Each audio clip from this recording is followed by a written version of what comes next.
বিয়ে বাড়িতে গিয়ে খেতে বসে এইরকমভাবে বৃষ্টিতে ভিজতে হবে সত্যি বলতে ভাবতেই পারিনি। ভিডিওটা দেখার জন্য অনুরোধ রইল। হ্যালো গাইস, কাল ছিল সরস্বতী পুজো বুধবার, আজ হলো বৃহস্পতিবার। কাল ঠাকুর মশাই সকাল সন্ধ্যাতে পুজো করে গেছেন, তোমরা তো দেখেছো। আর আজ উনি সকালবেলা আসবেন না, সন্ধ্যাবেলা সন্ধ্যা আরতি করতে আসবেন, তাই আমি নিজেই পুজো করব। আমি ঘরে ঠাকুরকে পুজো করে নিচ্ছি, তারপর প্যান্ডেলে যাব। তার আগে তোমাদেরকে একটা কথা বলি। এটা আগের ভিডিওতে বলেছিলাম যে আমাদের আগের বছরের ঠাকুরটা ভাসান হয় আর নতুন বছরের ঠাকুরটা রেখে দেওয়া হয়। তো এটা আগের বছরের ঠাকুরটা পুজো হয়েছিল, এটা বাড়িতে ছিল। এটা যেদিন ভাসান হবে, কাল ভাসান হবে, কাল এটা ভাসান হবে আর প্যান্ডেল ঠাকুরটা আবার বাড়িতে রাখা থাকবে এক বছর। আবার এক বছর পর ওই ঠাকুরটা আবার ভাসান হবে, তো নতুন ঠাকুর এলে সেটা আবার বাড়িতে থাকবে। তো আমি এখানে প্রদীপটা জ্বেলে দিয়েছি, আর এই যে চাকরি প্রদীপটা জ্বেলে দিয়েছি। এটা সারা দিন রাত জ্বেলে রাখতে হয় যতক্ষণ ঠাকুর থাকবে। তো এখানে আমার পুজো দেওয়া হয়ে গেছে ঠাকুরকে, আর সন্ধেবেলা ঠাকুরমশাই যখন আসবেন তখন আবার ভিডিওতে দেখা হচ্ছে। ঠাকুরমশাই এসে গেছেন, উনি আসতেই আমি ধুনোটা জ্বেলে দিলাম।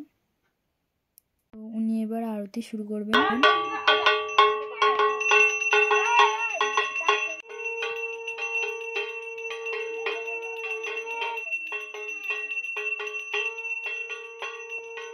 এদিকে পুজো হচ্ছে আর পুচকুটা কেমন নাচছে দেখো।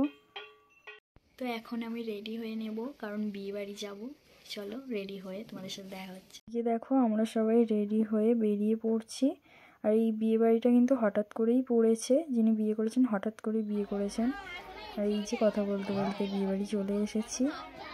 আর আমরা এসেই দেখো খেতে বসে গেছি। বাপি আর একজন ওখানে বসেছিলেন, আর আমি মা বোন এদিকে বসেছি।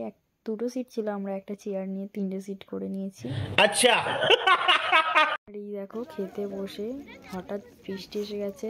আমার বাবা কি করেছে, টেবিলের কভারটা তুলেই মাথায় চাপিয়েছে। আমরা বাঙালি বস, আমরা খাওয়ার ছেড়ে কিন্তু উঠবো না, সে বৃষ্টি আসুক আর ঝড়ই আসুক।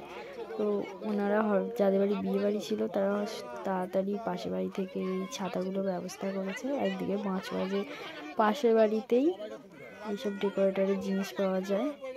এদিকে দেখো ছাতা লাগানোর পরও এত জোরেই বৃষ্টিটা এসে গেল, সবাইকে দাঁড়িয়ে খেতে হচ্ছে। অনেকেই দাঁড়িয়ে খাচ্ছে, আমিও দাঁড়িয়ে পড়েছিলাম, বিকেও দাঁড়াতে হয়েছে। বৃষ্টিতে পুরো গা ভিজে যাচ্ছিল। এইদিকে দেখো আমাদের চেয়ারগুলো পুরো জল জমে গেছে, আর এদিকে পাশে যারা খাচ্ছিল তারা তো উঠেই চলে গেছে। আর সত্যি বলতে খাবারের টেস্টগুলো খুবই সুন্দর হয়েছিল। ওনারা যদি জানতেন নিশ্চয়ই কিছু ব্যবস্থা নিতেন, এরকম বৃষ্টি এসে যাবে কেউই বুঝতে পারেনি। তো ভিডিওটা কেমন লাগলো অবশ্যই জানিও। দেখা হচ্ছে পরের ভিডিওতে, টাটা।